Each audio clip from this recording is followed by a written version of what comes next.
So now we will start with the EOT of 10 Advanced Physics Term 3.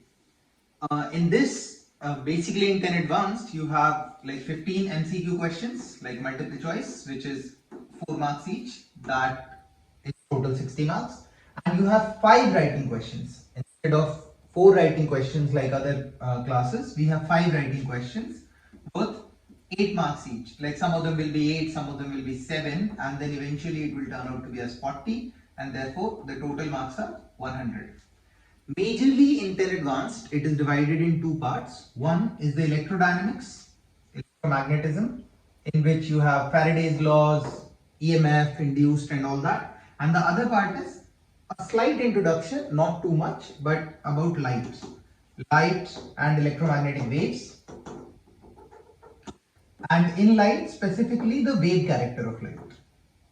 So some part of this, not in so much detail, but yes, we will have to solve problems related to them, and we will be talking about that.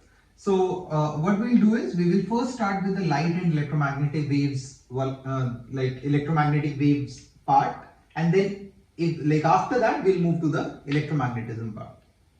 So let's start with the first question from that section, which is question number 7. Explain how the speed of propagation of electromagnetic waves vary through different materials.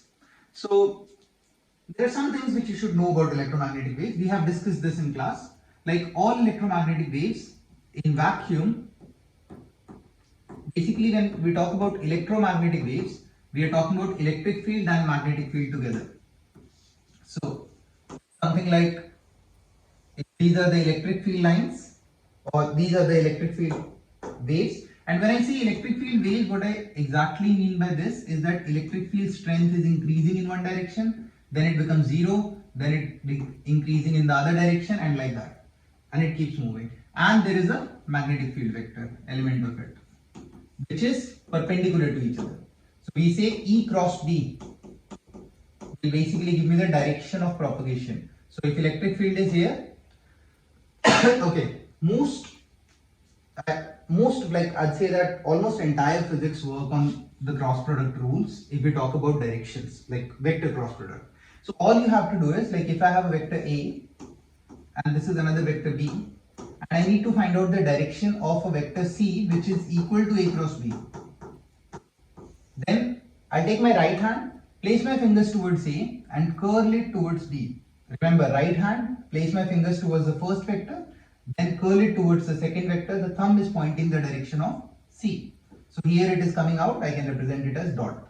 It is coming out. So this is the vector C.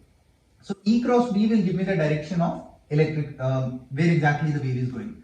Electric field is up, magnetic field is here. So E cross B, thumb. So this wave is moving in the, if this is X, this is Y, this is Z direction. So this wave is moving in the X direction. What is the speed at which it is moving? So in vacuum, and we generally say it as for air also, because vacuum and air are almost not exactly same, but in this situation we say that there is a very slight difference when we talk about the speed of the electromagnetic wave. So the electromagnetic wave travels at the speed of 3 into 10 to the power 8 meter per second. It is generally represented with the letter C. That is the speed of electromagnetic wave in air and vacuum. But what happens if the electromagnetic wave is going into some medium, let's say for example water or glass, or when you like enter light, or when you basically strike light on glass or in water, then how does the speed changes? So there is a very simple expression called refractive index. Refractive index. There is something called absolute refractive index and relative refractive index. You don't have to go on that. We'll simply call it as refractive index or index of refraction. Index of refraction. This term is generally represented by the letter N. This refractive index is given by whatever the speed of light is in that particular, like in vacuum, that is C, over the speed of light in that particular medium. So N of a certain medium is given by speed of light in vacuum over the speed of light in that particular medium. And remember, nothing in this universe can travel faster than the speed of light. So, I mean, it's a detailed concept about the existence of universe and everything, but we are not going in that detail. Just for this, this is the maximum speed anything can have, 3 into 10 to the power 8. So velocity in a certain medium cannot be more than this. So if numerator is more and denominator is like low, so this value is always going to be greater than 1. So that is why when we say refractive index of vacuum, now for vacuum this medium becomes vacuum itself, so this is C, that is 1. But when we talk about vacuum or air, we take it as same. When we talk about glass, I will say that speed of light in air over speed of light in glass. Now in glass, speed of light cannot be more than air. So therefore this value comes out to be more than 1. It's approximately 1.5. But you don't have to remember it, they will always give you. This is the refractive indices or index. Here they say how the speed of propagation of electromagnetic wave vary through different materials. So when we go through different materials, the speed reduces or changes by the expression N, C and V medium, where C is the velocity of light in air, 3 into 10 to the power 8 meter per second. N is the refractive index, Ri, no units because it's a ratio with same quantities, so no units for the refractive index. And this is the velocity in the medium, whatever medium it is, glass, water, diamond, or it could be anything. Now there is another term which is called dielectric constant. Dielectric constant. This term is represented by the letter K. So what happens is that every material is made up of atoms. So there are electrons, protons and neutrons and everything. Now electrons and protons, when they are exposed, or basically when an atom is exposed to an electric field or to a magnetic field, usually the charges react, as in like the charges experience some sort of a force. And when they experience some sort of a force, there is a charge separation. So different materials produce different kinds of charge separation. That is why we have conductors, insulators and all that. Again, not in so much detail, but you have to remember that there is a term called dielectric constant, which comes because of the polarization and separation of charges. Separation of charges in any material. And there is a relation between K and refractive index, which is given by N is equals to root K. N is equals to root K. So that means I can also write that root K is equals to C by V medium. This is also correct because the refractive index can be given as the square root of dielectric constant. So, okay, now let's see if there are any questions. Okay. Let's see. This is the explanation which I just gave you. You can go through it. What is the speed of an electromagnetic wave traveling through air? You should remember this. This is C. You don't have to write this number. You can simply go 3 into 10 to the power 8 meter per second. What is the speed of an electromagnetic wave traveling through air? It will be same. Okay. So if even if they are differentiating between air and vacuum, which is a very small change, then they will give you the dielectric constant for air. So here the dielectric constant for air is given to you as root 1.00, like 1.0054. Just put this value down, you will get the value of speed of light in air. Water has a dielectric constant of 1.77. What is the speed of light in water? Simple. Velocity is equals to C by root K. Basically, I was saying N is equals to C by V. So V comes out to be C by N, and N can be written as C by root K. Just put the value of K, you will get the result, whatever it is. And you will see that this value is lower than the velocity of light in vacuum. Nothing, and I repeat, nothing can travel faster than the speed of light as of now. The speed of light traveling through a material is this. What is the dielectric constant? Similar question. You know the speed. That means you know this. You know the value of C. You can find out what is K. Simple. A radio signal is transmitted from Earth's surface to the Moon's surface. From Earth's surface to the Moon's surface. What is the shortest time a reply can be expected? So now, what happens is, let's say this is Earth. And this is Moon. We want to know some information. So what we usually do, We send a signal on moon, it reflects from the surface of moon and it comes back. So what is the distance it is traveling? The distance from the earth to moon, that is d, let's say, from the surface, and coming back is also d. So the total distance is 2d.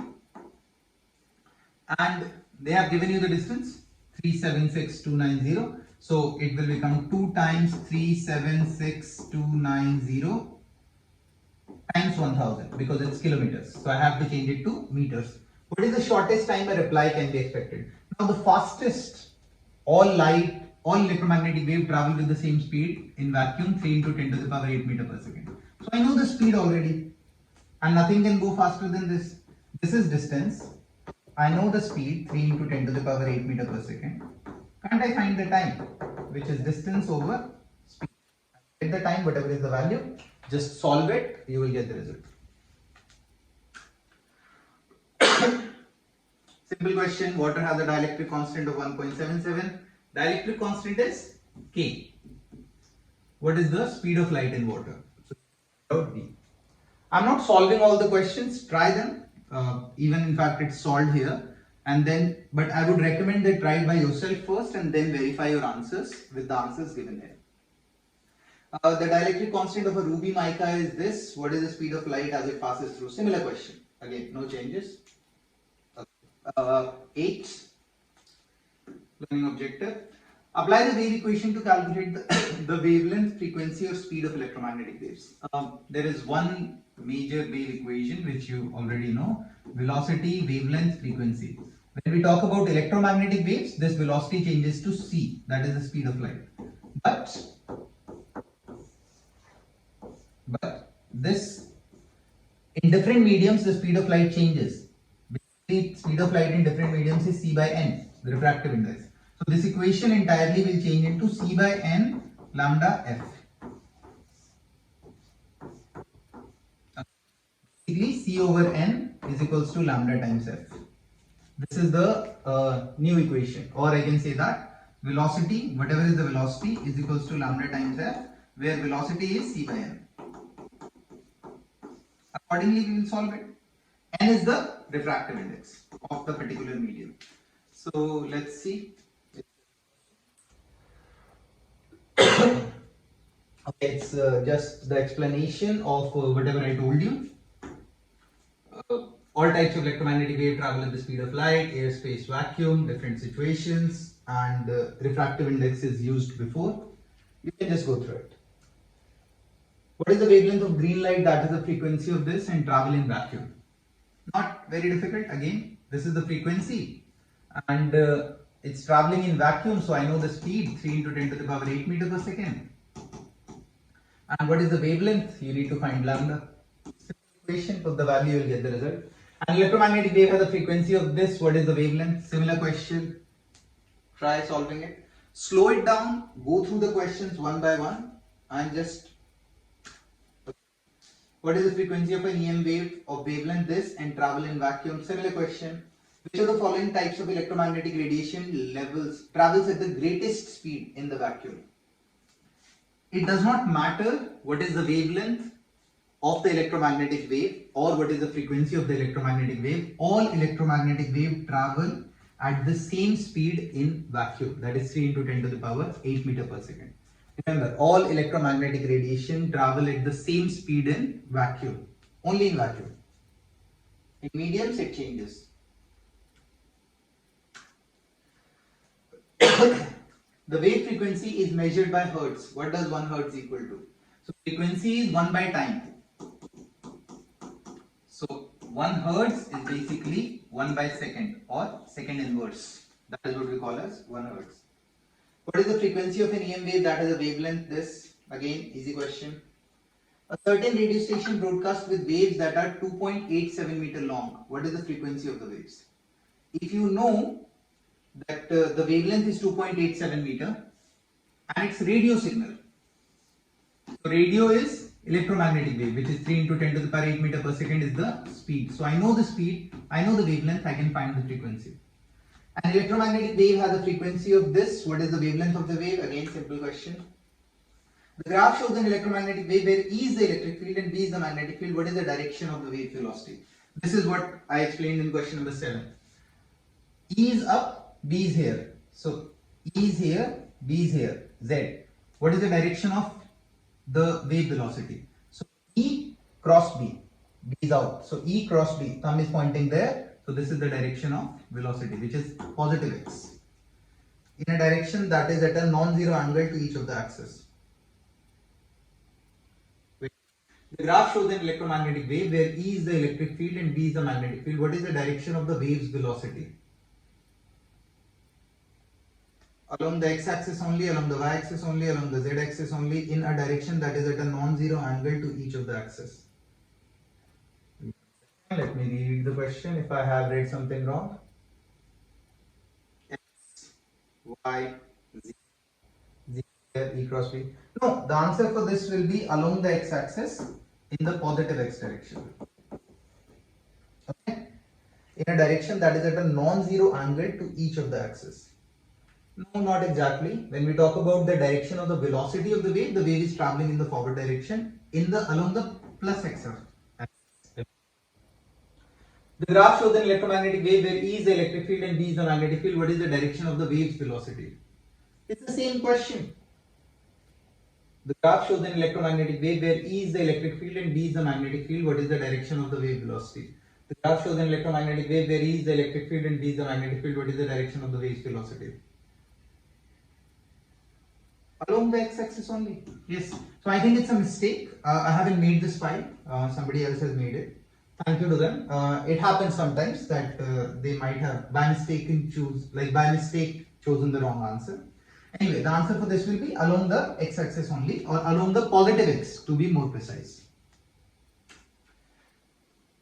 Which color of the following has the highest frequency? Frequency and wavelength are inversely proportional to each other.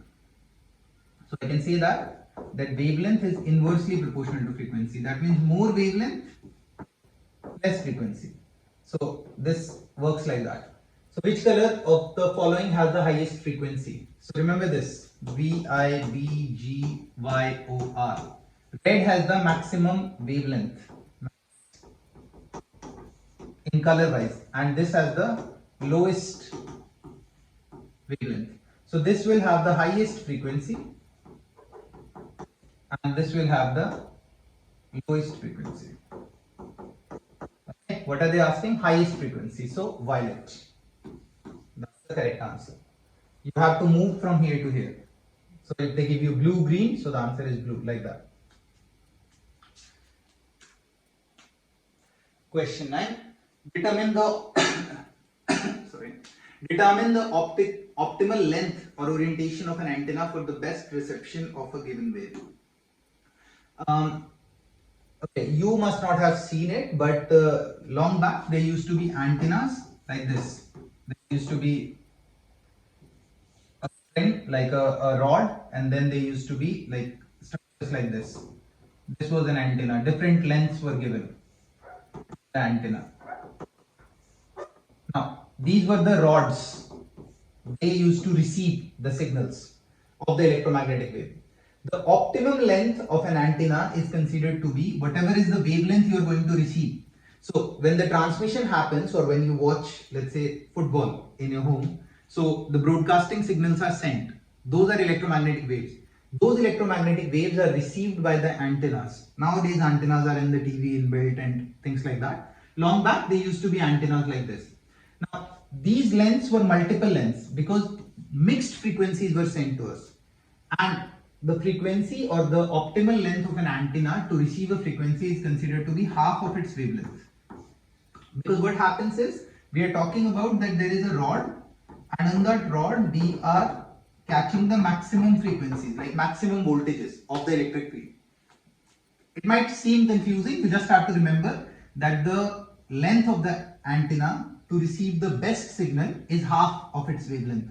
Whatever frequency or whatever wavelength we are receiving, half of it, that would be the length of the antenna. So let's see. Yeah, most efficient antenna is the one that designed to detect the largest potential difference across its terminals.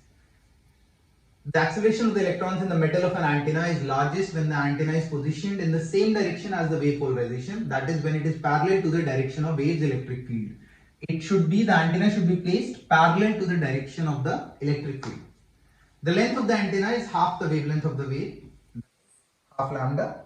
Therefore, an antenna designed to receive radio waves is longer than one designed to receive microwaves, because the wavelength of radio waves is longer than the wavelength of microwaves. So, if wavelength will be more, the antenna required to receive it will also be bigger or longer. Questions? What is the most proper antenna length if it was designed to detect a 1 meter long wave? This is wavelength half, yani 0.5 meter. It's there. What is the suitable length for an antenna if it was designed to receive a wave of wavelength 5 meter? Half, 2.5 meter. Correct answer. The wavelength of radio waves that are picked up by receiving antenna is 2 centimeter. What is the length of the antenna? 1 centimeter. 1 centimeter here. Easy questions, not very difficult. Radio antennas normally have metal rod elements that are oriented horizontally. From this information, what can you deduce about the direction of electric field in the radio signal? Remember, antenna should be placed parallel to the electric field, whatever is there. So if electric field is horizontal, if electric field is oriented horizontal, therefore the antenna should also be horizontal. What are the advantages of storing and transmitting sound, pictures and data as digital signals? Digital signals, like nowadays, can be stored reliably in computer memory and sent over long distances. They can send more information in the same amount of time as AM or FM and are less affected by noise.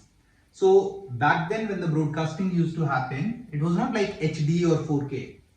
It used to be mixed signals of amplitude like AM and FM. These are radio waves, amplitude modulated wave and frequency modulated wave. You don't have to go in detail. But nowadays they are using microwaves as well for the transmission of the signals, or sometimes even visible radiations used for the transmission of the signals.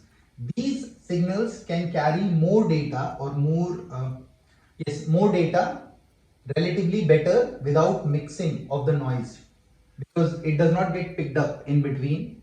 I mean, it's hard to pick up in between. So that is why it is easy, or it is advantageous to have or in the digital storage and send them through micro or visible radiations or things like that. Would an FM antenna designed to be most sensitive to stations near 88 MHz be shorter or longer than one designed to receive stations near 108 MHz? Now, here,